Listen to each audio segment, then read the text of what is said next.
சகோதரர் பக்தசிங் அவர்களின் ஊழியத்திலிருந்து விடாய் துணிக்கேற்ற வார்த்தைகள். மார்ச் மாதம் 24ஆம் தேதி. தேவ சமாதானம் உங்கள் இருதயங்களில் ஆழக்கடவுது. கொலேசியர் நிருபம் 3வது அதிகாரம் 15வது வசனம். உள்ளான சமாதானத்தின் மூலம் மட்டுமே நாம் தேவனுடைய பரிபூர்ணமான சித்தத்தில் உறுதியாக இருக்க முடியும். ஏனென்றால் இந்த சமாதானம் இல்லாமல் நீங்கள் அதை கண்டுபிடிக்கவே முடியாது. எபிரேயருக்கு நிருபம் 13வது அதிகாரம் 20 மற்றும் 21வது வசனங்கள். தேவனுடைய சித்தத்தை எவ்வாறு கண்டுபிடிப்பது என்று ஜனங்களுக்கு தெரியாத போது அவர்கள் வாழ்க்கையில் பல தவறுகள் நிகழ்கின்றது. திருமணம் மற்றும் பிற திட்டங்களில் தவறு செய்கிறார்கள். மேலும் இதற்காக பிற்காலங்களில் அவர்கள் பெரும் விலை கிரயத்தை கொடுக்கிறார்கள்.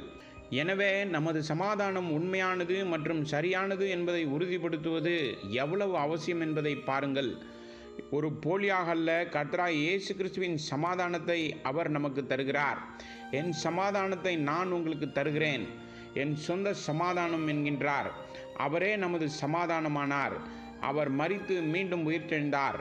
நாம் நமது ஜென்ம சுபாவத்திற்கு மரிப்பதற்காகவே நம்முடைய ஆண்டவர் தம் உயிர்த்தெழுதலின் வல்லமையினால் நமக்குள் வந்து வாசம் செய்கிறார். நீங்கள் கர்த்தராகிய இயேசு கிறிஸ்துவோடே வாசம் பண்ணாவிட்டால் இந்த சமாதானத்தை நீங்கள் காண மாட்டீர்கள். ஏனென்றால் இந்த சமாதானம் வேத அறிவோ அல்லது வேறெந்த மனித தகுதியையும் சார்ந்தில்லை. நாம் உள்ளாக சுத்திகரிக்கப்பட்டு கழுவப்படாவிட்டால் அவர் நம்மில் ஜீவிக்க முடியாது. யாரும் தன் முயற்சியால் தன்னைத்தான் சுத்தப்படுத்தி கொள்ள முடியாது. கர்த்தராகிய இயேசு கிறிஸ்து தம்முடைய சொந்த இரத்தத்தினாலே ஒவ்வொரு உள்ளான அசுத்தத்திலிருந்தும் நம்மை சுத்திகரிக்க உறுதியளிக்கிறார். பின்னர் அவர் சொல்கிறார், உங்கள் இருதயம் கலங்க வேண்டாம், பயப்பட வேண்டாம். யோவான் சுவிசேஷம் 14வது அதிகாரம் 27வது வசனம். அவருடைய உண்மையான சமாதானம் உங்களை எல்லா பயங்களிலிருந்து விடுவிக்கும்.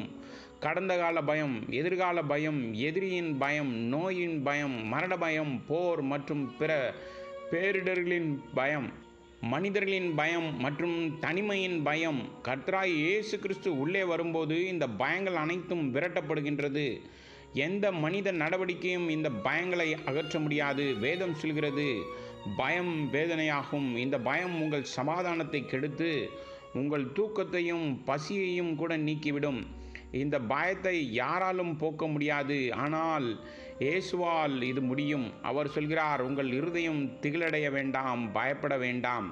கொலேசியர் நிருபம் 3வது அதிகாரம் 15வது வசனத்தில் நாம் வாசிக்கின்றோம், தேவ சமாதானம் உங்கள் இருதயங்களில் ஆழக்கடவது. இதற்கென்றே நீங்கள் ஒரே சரீரமாக அழைக்கப்பட்டிருக்கிறீர்கள். நன்றி அறிதல் உள்ளவர்களுமாயும் இருங்கள். இனி மலையாளிகள் என்று வேண்டாம், தமிழர்கள் வேண்டாம், பஞ்சாபிகள் இல்லை, பணக்காரர்கள் இல்லை, ஏழைகள் இல்லை, வெள்ளை இல்லை, கருப்பு இல்லை, தெலுங்கு இல்லை, ஜாதி இல்லை, அல்லது எதுவாக இருந்தாலும் சரி, அனைத்து பிரிவுகளும் நீங்கி போகும். எந்த மனிதனும் இதை சரி செய்ய முடியாது. ஆனால் கர்த்தராகிய இயேசு கிறிஸ்துவில் நாம் எங்கும் எல்லோருடனும் பரிபூர்ணமாக ஒன்றாக இருக்க முடியும். பல நாடுகளுக்கு செல்லும் பாக்கியம் எனக்கு கிடைத்தது. எந்த நாட்டிலும் நான் அந்நியனாக உணர்ந்ததில்லை. எனக்கு மொழி தெரியாது, ஆனால் கிறிஸ்துவை நேசிப்பவர்களுடன் நான் இருப்பதை உணர முடிந்தது.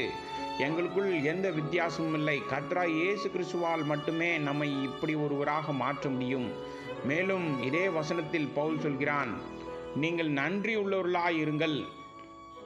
உண்மையான சமாதானம் உங்களை நன்றியுள்ளவர்களாக மாற்றும். எல்லா நேரத்திலும் பாராட்டு மற்றும் நன்றி தெரிவிக்கும் குறிப்பு உங்களிடத்தில் இருக்கும். இல்லையெனில் நீங்கள் ஒருபோதும் திருப்தி அடைய மாட்டீர்கள். நீங்கள் முணுமுணுக்க ஆரம்பித்து அந்த நாள் முணுமுணுப்புடன் முடிப்பீர்கள்.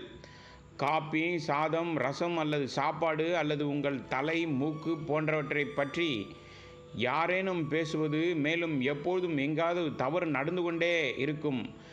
எல்லாவற்றிலும், எல்லா நிலைகளிலும், சூழ்நிலைகளிலும் உறுதியான மன தைரியத்திலும் நன்றியுள்ளவர்களாக இருக்க கர்த்தர் உங்களுக்கு கற்பிப்பாராக. தேவ அன்பு, கிருபை மற்றும் இரக்கத்திற்காக நாம் அவருக்கு நன்றி கூறலாம். ஏனென்றால் எல்லாமே இறுதியில் நம் நன்மைக்காகவே மாற்றம் பெறுகிறது.